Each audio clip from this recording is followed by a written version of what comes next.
young people's lives are filled with sadness and desperation and anarchy and chaos, and obviously all around the world.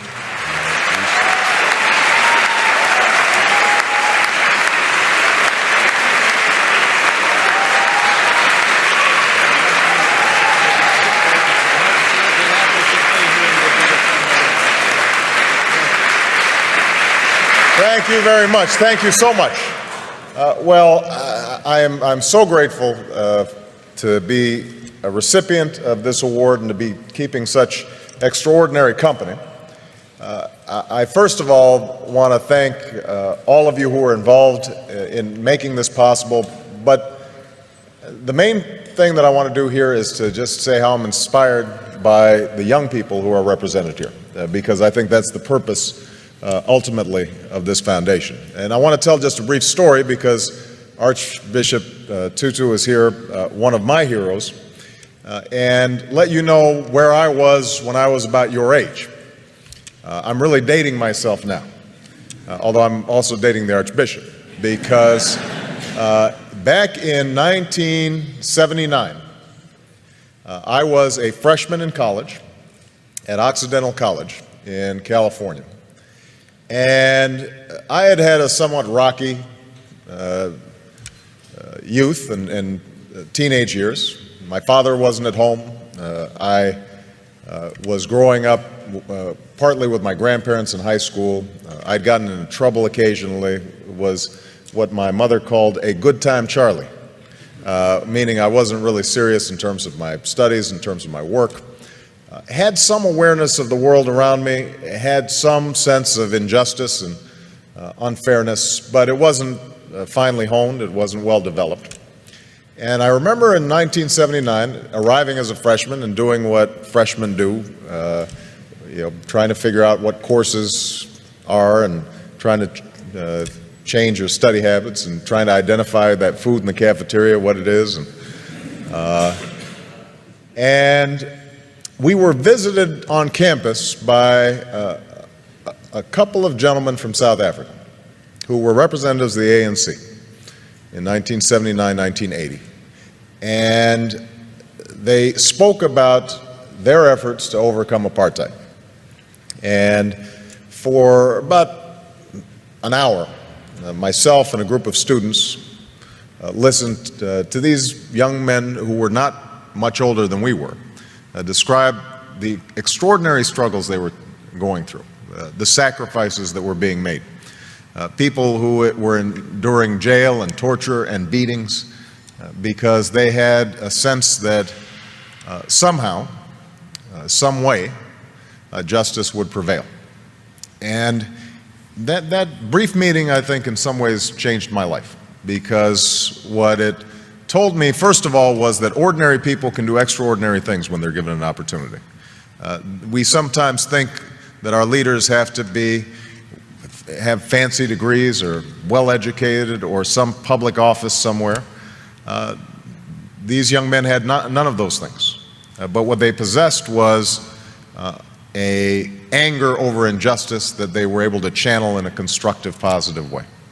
And I thought to myself that they gave me some sense of the direction that my life might go. And so I became active in the anti-apartheid movement on campuses. And I'm not sure we were particularly effective. As I recall, Occidental College continued to refuse to divest despite the various protests that we organized as students. I transferred to Columbia, and there was similar resistance on Columbia's campus. But over time, I like to think that I was part of that mosaic that applied pressure and ultimately helped those in South Africa achieve the extraordinary liberation that I would witness almost 10 years later as a law student. And I remember the image of Nelson Mandela walking out of prison and understanding that a seminal moment in history had occurred and that Mandela's long march towards freedom was not his alone, but was part of thousands of footsteps, of millions of footsteps of people all around the world. And I trace back me getting involved in politics to that moment, because I As a consequence of that organizing on a college campus, I became a community organizer. As a consequence of a community organizer, I, after going back to law school, became a civil rights attorney.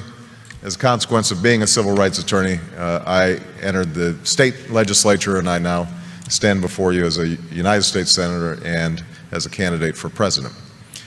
And so the primary message I guess I have in receiving this award is that all of you represent enormous potential and enormous possibility for change, because we all know that injustice still exists. It exists here in the United States, in every poor neighborhood, and every inner city, and every rural community, all across the country. There is quiet desperation. Young people's lives are filled with sadness and desperation and anarchy and chaos, and obviously all around the world.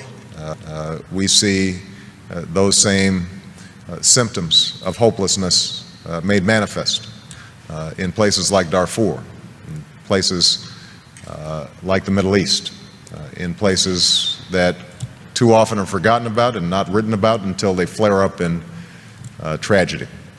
So I hope that all of you who are on the brink of doing extraordinary things decide to channel that talent and that energy and that imagination to figuring out how do you